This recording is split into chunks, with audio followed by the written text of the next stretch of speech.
Hello everyone, my name is Runyan and I'm a 4th grade teacher in Indiana. Today I'm going to show you around my classroom and talk to you about the things that I do in my room.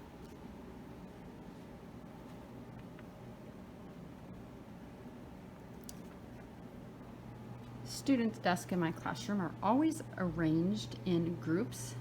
That way they can accommodate meaningful conversations. We call it T&T, turn and talk, and they can collaborate together. I'm going to try to split up the different areas in my classroom and explain what I do and why I do it. So we'll start up here at the front, which is my teacher area. The only time I'm normally here is if I need to come quickly to get a resource, grab the lessons for the day. At my plan time, I will be sitting here, but other than that, this area is not used. So on my desk, I have 2 binders. The first one that is always out and open is my lesson plan binder. I type the lessons of the core skills that we will be working on for the week, and then I fill in the rest with pencil, and then I mark the things off that I complete. That way I know if I missed something or if I need to go back to it. The second binder, which I think is very, very important, is my substitute binder, because you never know when you will be absent. That way, if there's a sub and they're not familiar with the classroom, they can come in and take a chance to go through this. Everything that they need is in here. I have a detailed lesson plan that explains exactly how the day goes, what they need to do. There's classroom information in here. There's things about the school. There are our emergency plans in case we have a fire drill, tornado drill, something goes on. Also have extra papers so that the day did not go as planned. They can have a student take this down to the office and copy something out of here. But I think it's very, very important that you have a plan for a sub. Next to my desk, this is where I keep all my markers, my highlighters, all those good old teacher supplies. In here, I like to have things ready for 2 weeks at a time. And so each Friday before I leave, I will make sure that I have all of my materials in the folder. So that way when I come in Monday morning, all I have to do is grab my folder, all my materials are there and ready to go. It's also really nice in case you have a sub. They can just take out the folder and you don't have to worry about them searching for all of your work. Behind my desk is where I store all my worksheets that I will have copied. I have them labeled. We have an intervention and enrichment class first thing in the morning for 4th graders. The boys and girls are grouped by ability. We then switch classes and we teach a variety of skills for reading. And 1 day a week we do the same thing for math. Then I have anything that I would need for science and social studies, anything for language arts, and anything for math. A lot of times I just keep extra copies of sheets back here because you never know how the day is going to go. At the very end, I keep a catch-up folder because there are a lot of student absences. So this gives me an opportunity to keep track of what they missed. If a student is absent for the day, I will put a catch-up folder on their desk along with an assignment sheet. I will then ask their neighbor to help me keep track of it. Any assignments, any worksheets, any activities that we do will get put inside the folder and it will be filled out on the sheet. That way when the student comes back, they can take the folder home, complete the makeup work, and return it. Depending on how many days they miss is depending on how many days they will get to make it up. I try to say for every day you're absent, you get 1 day to make it up. Here are my teacher books. And the ones that I am currently using, I keep on my desk. That way I can easily grab them if I need to. Attached to my desk, I have my technology area, which is where I would spend most of my time. If you notice on my technology area, I am facing the boys and girls. I think it's very important that you face them. You do not have your back to them. So that way, when I am teaching, I can see what the boys and girls are doing, who is participating, if anybody needs help. At my computer, I have a document camera, and then we have the projector, which will project to the board. I can project things from my computer, or I can project things from the document camera. So right now I have it projected from my computer, and I can change to different slides of what we are working on with the touch of a button. It will then switch over to what I have underneath the camera. Most of our books are consumables, which means the boys and girls can write in them. So that way I write in my book as we are working together, or if they completed something on their own and I need to check it, I can put the answers up here. At the very front of the classroom, you will see my class complement board and our classroom rules. So we use the acronym LEARN. That way it's an easy set of rules to follow. On the class compliments, for our crossword puzzle, the boys and girls have an opportunity to earn compliments from any adult in the building. It cannot be myself, it has to be any adult. Once an adult has told the boys and girls a compliment, then we pull out a letter from the basket, and then the boys and girls do a little vote to decide which letter they want. Once they have filled in a word completely, then I will provide that treat for them. The one the boys and girls like the most is a read-in. That means the boys and girls for half of the day will be allowed to bring in pillow, blanket, sleeping bag, whatever they want from home, and any type of reading material, and we will lay around the room and spend the morning reading. It's a nice quiet time and a fun reward for them.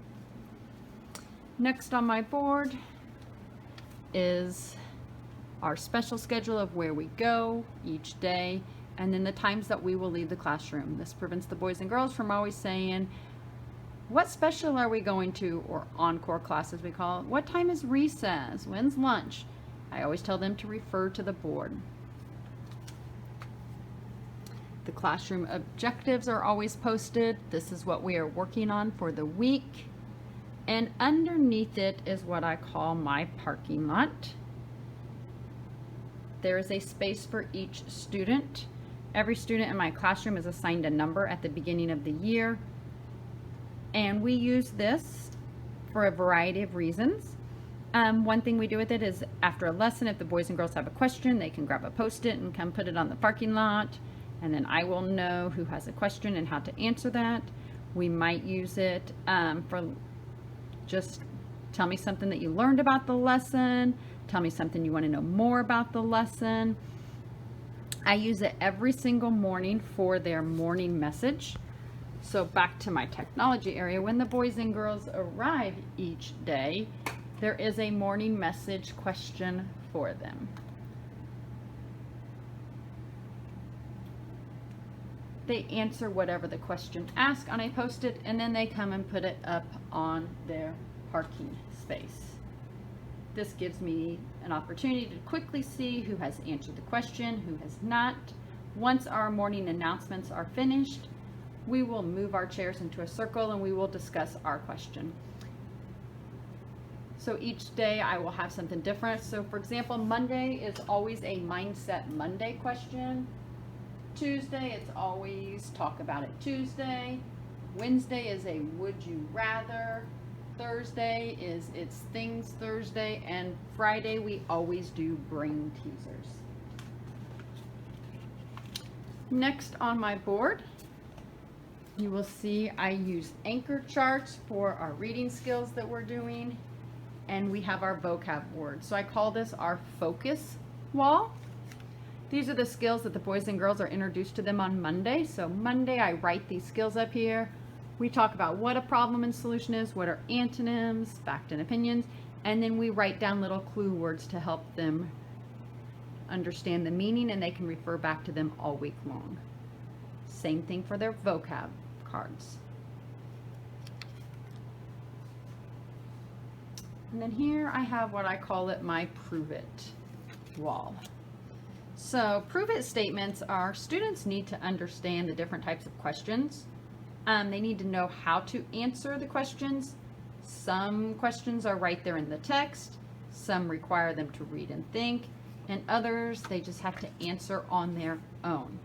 So these statements help students respond to all types of questions. We practice them together each week of how to answer them in their reading notebooks. So this is a way for them to just get in their mind how to respond to a question. This would be their starting, according to the text, or the book shows that, and then they have to fill in the statement. At the very end, this is just a little reference bookshelf that I have for dictionaries. So anytime one of the boys and girls ask me to spell something for them, I will tell them to come refer to this shelf. The boys and girls have cubbies where they store all of their stuff. So each morning when they arrive, they come in and put their things away. The posters above the cubbies. These are discussed in detail at the beginning of the year, and we focus on them a lot. The rules apply to everyone. This includes you. Character is doing the right thing even when no one is looking. You get what you get and you don't throw a fit. I love that one. This is one of my other favorites. You are free to choose. You are not free from the consequences of your choice. Treat others the way you want to be treated. And you can't control what other people do. You can control the way you react. So we refer to these a lot when we have problems in the classroom. Moving along my counter, I have what I call a mystery student. And at the beginning of the year, the parents get a sheet, and it asks them to give me 5 clues about their child. And they return it in an envelope. Each week I pick out a student, and on Monday I will display a clue, Tuesday, Wednesday, Thursday.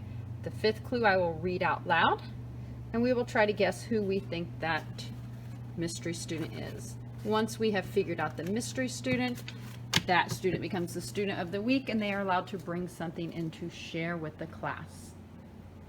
Above the cabinets, our school focuses on the 6+1 writing traits.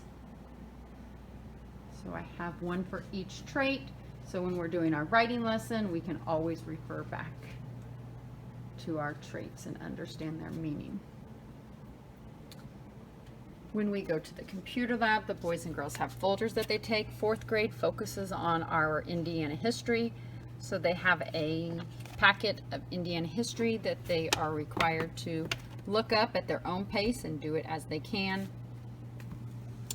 These are where I store my math reference charts. So each folder has boys and girls and weekly math.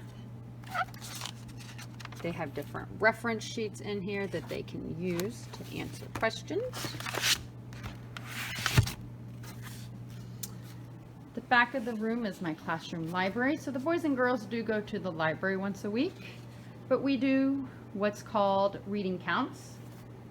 So the boys and girls take a SRI test, Scholastic Reading Inventory. It gives them a number for a reading level, and then we ask that they pick books out on their level, and they take tests and earn points. So all of my books back here, I have the series labeled, and then I also have them labeled by their Lexile so they know what shelf to choose a book on. And I have just some little helpers to let them know how to pick out a book correctly. The back of the classroom, this is where I always have some sort of work on display. Each child has something on display. So this was left from when we ended the year, suddenly in March. This is their spring poems. And then I have what I call my reward chart. So this is where boys and girls can earn some type of reward, whether it's for doing their homework, winning a spelling game. I just noticed them doing something, catch them and doing something good. I use it for a variety of reasons. The best thing is this does not cost anything. all of the rewards are free. So for example, choose a new recess ball for the day, sit by a friend, use a pen for the day, sit in a comfy chair, chew gum, pick your own partner. So it has a variety of things that they can do in the classroom, but it doesn't require me to go and buy anything, and they love getting their rewards. And at the very end, I have a pocket chart that I hang back here. This is where I keep all my extra papers. So once I have passed out the worksheets to the boys and girls and I have extras, I just come in here and throw it in the correct pocket. That way, if one of the boys and girls lose something, or if I have a new student that moves in, I can quickly come back here and refer to these papers, because we all know papers get lost all the time. Next to that, I have the classroom complement, but I also do individual complement cards. So there's cards in here. If the boys and girls want to compliment one of their classmates, they will come fill it out and put it in the jar. At the end of the week, I might pull 1, 2, however many I feel. I'll pull out some compliment cards, and then they will earn their reward if they are complimented by one of their classmates. Next here, I have my mailboxes for my students. At our school, we only send graded assignments home and important papers from the office on Tuesdays. We have what's called Tuesday folders. So all during the week, when the boys and girls finish something, or if I get something graded, I file it away, and then they take it home every Tuesday.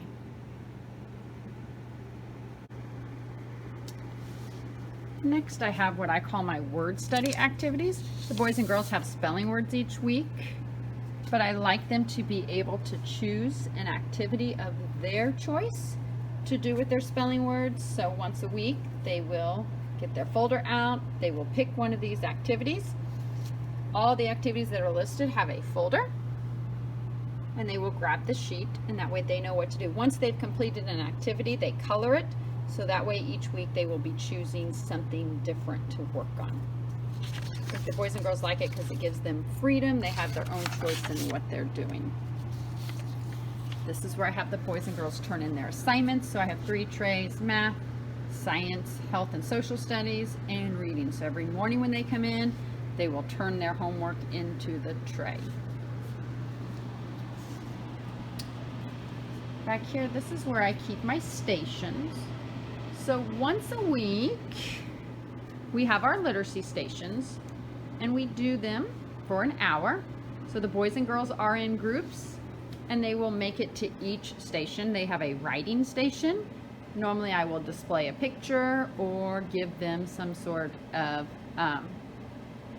story starter, and then they will finish that. They will partner read. And then for reading skills, they will work with me on reading skills. And that is where we step away from our book. We don't use our workbook. I have a variety of what I would call task cards for different skills. So it's something that's interactive. They enjoy working on it because it doesn't have a worksheet and it doesn't have a pencil. And we will play different games. With the partner readers, they have choice back here in books. So their name is listed above a color. These colors stand for their reading level, so that way, even though they have the choice in the book, they are still at least reading on their level, and their group is all leveled with them. And last, over here, I have what I call I'm done, now what? So we all have those boys and girls who finish an assignment quickly, and I do not allow my boys and girls to do anything except read or work on I'm done, now what?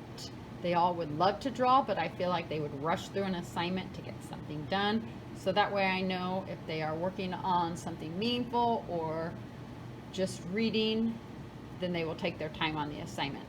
The I'm done, now what? It focuses on whatever skills we're still working on that month, and I try to make it themed. So the boys and girls have folders, they stay here.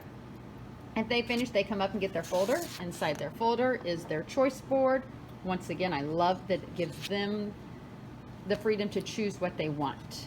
And then I have all the assignments in a folder. So whatever they're working on, they would grab it They store everything in their folder, and at the end of the month I will collect them and I will give them just a small treat for doing something extra. I'll make note of it in my lesson plan book, you know, that they put forth extra effort, they're motivated, and it can help at the end of the grading period bring that grade up just a little bit. So even though the classroom is arranged a little differently because the janitors have been in here, I do have this table, a table in the front, and then my table in the back.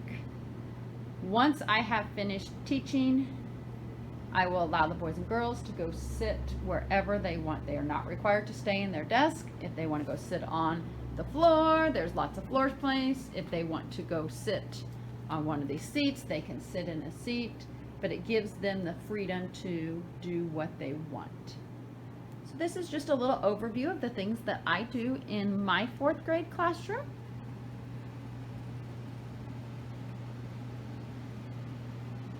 And please let me know if you have any questions of anything that I have talked about in the video.